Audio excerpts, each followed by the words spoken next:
ബഹുമാനപ്പെട്ട CM വലിയുല്ലാഹി ഖദ്ദസല്ലാഹു സിറഹുൽ അസീസ് തങ്ങളെ കണ്ട കണ്ണ് നമ്മുടെ ശരീരത്തിലുണ്ട്. അതൊരു ബർക്കത്ത് തന്നെയാണ്.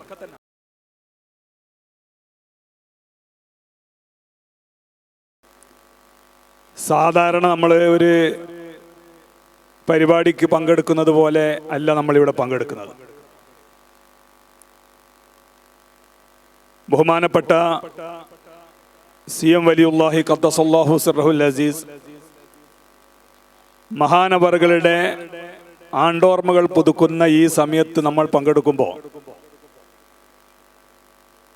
അവിടുത്തെ ആണ്ടിൽ പങ്കെടുത്ത ബർക്കത്തും അതേപോലെ അവിടുന്ന് ജീവിച്ച വീട്ടിൽ നമ്മൾ പങ്കെടുക്കുമ്പം അതിൻ്റെ ബർക്കത്തും കൂടി കിട്ടാൻ വേണ്ടിയിട്ടാണ് നമ്മളിവിടെ ഒരുമിച്ച് കൂടിയുള്ളത്. അള്ളാഹു മഹാനവറുകളുടെ മദതും അവരുടെ തിരുനോട്ടവും അവരുടെ സഹായവും നമുക്ക് ജീവിതത്തിൽ ഉടനീളം പ്രത്യേകിച്ച് മരിക്കുന്ന സമയത്തും അള്ളാഹു നൽകി അനുഗ്രഹിക്കുമാറാകട്ടെ. ബറക്കത്ത് എന്നുള്ളത് വിശുദ്ധമായ മതം വലിയ പ്രാധാന്യമാണ് നൽകിയിട്ടുള്ളത്. വിശുദ്ധമായ കഅബാലയത്തിന്റെ ഒരു മൂലയിലുള്ള അജറുൽ അസ്വദ് എന്ന വിശുദ്ധമായ കല്ല്, ആ കല്ലിനെ തിരക്കൊന്നുമില്ലാത്ത സമയത്താണെങ്കിൽ നമ്മൾ നമ്മുടെ കവിള് വെച്ചിട്ട് നമ്മൾ മുത്തും. അതല്ല കുറച്ചും കൂടി തിരക്കാണെങ്കിൽ എങ്ങനെങ്കിലും കൈകൊണ്ട് തൊട്ടിട്ട് മുത്താൻ പറ്റുമെങ്കിൽ അങ്ങനെ മുത്തും. അല്ലെങ്കിൽ ഏതെങ്കിലും ഒരു വടിയെടുത്തിട്ട് അതിനെ തൊട്ടിട്ട് നമ്മൾ ആ വടിയെ മുത്തും. യഥാർത്ഥത്തിൽ ഈ വടി നമ്മൾ മുത്തുന്ന സമയത്ത് നമ്മൾ മനസ്സിലാക്കേണ്ടത് ഈ വടി നമ്മളെ കയ്യിൽ ആദ്യമുള്ള വടി തന്നെയാണ്. പക്ഷെ ആ വിശുദ്ധമായ ആ കല്ലിന് ആ വടി തൊട്ടതോടുകൂടി ആ വടിക്കും ബർക്കത്തുണ്ടാകുകയാണ്. ഇപ്പൊ അതിനൊന്നും സാധിക്കില്ല. ലക്ഷക്കണക്കിന് ആളുകളാണ് വിശുദ്ധ കഅബാലയത്തിന്റെ ചുറ്റും തവാഫ് ചെയ്യുന്നത്. അടുക്കാൻ പോലും കഴിയില്ല. ആ സമയത്ത് നമ്മൾ ജനിച്ചത് മുതൽ നമ്മുടെ വശമുണ്ടായ നമ്മുടെ കൈ, ആ കൈ നമ്മൾ ഹജറുൽ അസ്വദിന്റെ നേരെ ഇങ്ങനെ ചൂണ്ടുന്നു. നമ്മുടെ കൈ തന്നെ നമ്മൾ മുത്തുന്നു. നോക്കൂ നിങ്ങൾ ആ ബറക്കത്തിന്റെ പ്രത്യേകത.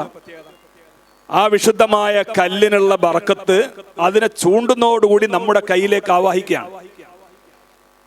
അപ്പൊ ഞാൻ പറഞ്ഞു വന്നത്, ബറക്കത്ത് എന്നുള്ളത് വിശുദ്ധമായ മതം അത്രക്കും പ്രാധാന്യം നൽകിയിട്ടുള്ള സംഭവമാണ്. ഇന്ത്യയിൽ മുഗൾ സാമ്രാജ്യം സ്ഥാപിച്ചിട്ടുള്ളത് ബാബർ ചക്രവർത്തിയാണ്. ഈ ബാബർ ചക്രവർത്തി അദ്ദേഹത്തിന്റെ ജീവിത ചരിത്രം നമ്മൾ പരിശോധിച്ചാൽ നമുക്ക് മനസ്സിലാവും. അദ്ദേഹത്തിന്റെ ജീവിതം തുടങ്ങുന്ന ഒരു ദിവസം തുടങ്ങുന്ന സമയത്ത് ഒരു പ്രത്യേകമായ ചിട്ടയുണ്ടായിരുന്നു. അതിരാവിലെ ഒരു ഗ്ലാസ് വെള്ളം എടുത്തിട്ട് അതിലേക്ക് 40 ഫാത്തിഹ ഓതിയിട്ട് മന്ത്രിക്കും ബഹുമാനപ്പെട്ട ബാബർ ചക്രവർത്തി. ദിവസവും രാവിലെ അത് കുടിക്കും. ഇതുകൊണ്ട് അദ്ദേഹത്തിന് കിട്ടിയ ഗുണം എന്താണെന്നറിയോ? അതിശക്തമായിരുന്നു അദ്ദേഹം. എത്രത്തോളം എന്ന് വെച്ചാൽ ഇന്ത്യയിലെ ഏറ്റവും വീതി കൂടിയ നദികളിൽ, പുഴകളിൽ ഒന്നാണ് ഗംഗാ നദി.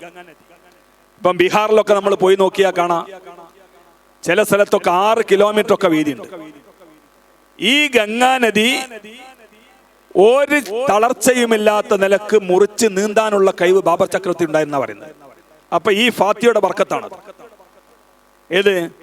ഈ ഫാത്തിഹ സൂറത്തിന്റെ ബർക്കത്താണ് ബാബർ ചക്രവർത്തി കിട്ടി. ഞാൻ പറഞ്ഞു വന്നത്, അങ്ങനെ വിശുദ്ധമായ മതം ബർക്കത്തിന് വല്ലാത്ത പ്രാധാന്യം കൊടുക്കുക. അതിനു വേണ്ടിയിട്ടാണ് നമ്മൾ ഇവിടെ ഒരുമിച്ച് കൂടിയത്. ബഹുമാനപ്പെട്ട CM വലിയുല്ലാഹി ഖദ്ദസല്ലാഹു സിറഹുൽ അസീസ് തങ്ങളെ ജീവിതകാലത്ത് കാണാനും നമുക്കൊക്കെ വല്ലാത്തൊരു ഭാഗ്യം. ബഹുമാനപ്പെട്ടവരെ കണ്ട കണ്ണ് നമ്മളെ കയ്യിലുണ്ട്. ഏത്? നമ്മളെ കണ്ണുകൊണ്ട് നമ്മൾ വേണ്ടാത്തതൊക്കെ പലപ്പോഴും കണ്ടുപോകാറുണ്ടെങ്കിലും ബഹുമാനപ്പെട്ട CM വലിയുല്ലാഹി ഖദ്ദസല്ലാഹു സിറഹുൽ അസീസ് തങ്ങളെ കണ്ട കണ്ണ് നമ്മുടെ ശരീരത്തിലുണ്ട്. അതൊരു ബർക്കത്ത് തന്നെയാണ്, ഒരു സംശയമില്ല. അള്ളാഹു ആ നിലക്ക് നമ്മളെ സ്വീകരിക്കുമാറാകട്ടെ. ആ ബർക്കത്ത് കിട്ടിയിട്ട് നമ്മുടെ ദുനിയാവും ആഹുറും രക്ഷപ്പെട്ട് കിട്ടണം.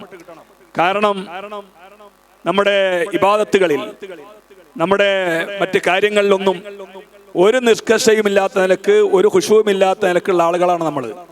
പക്ഷേ ആ മഹത്തുക്കളായ ആളുകളെ സ്നേഹിക്കുന്ന കാരണം കൊണ്ട് നമ്മളെ ദുനിയാവും ആഹുറവും അള്ളാഹു രക്ഷപ്പെടുത്തി തരണം.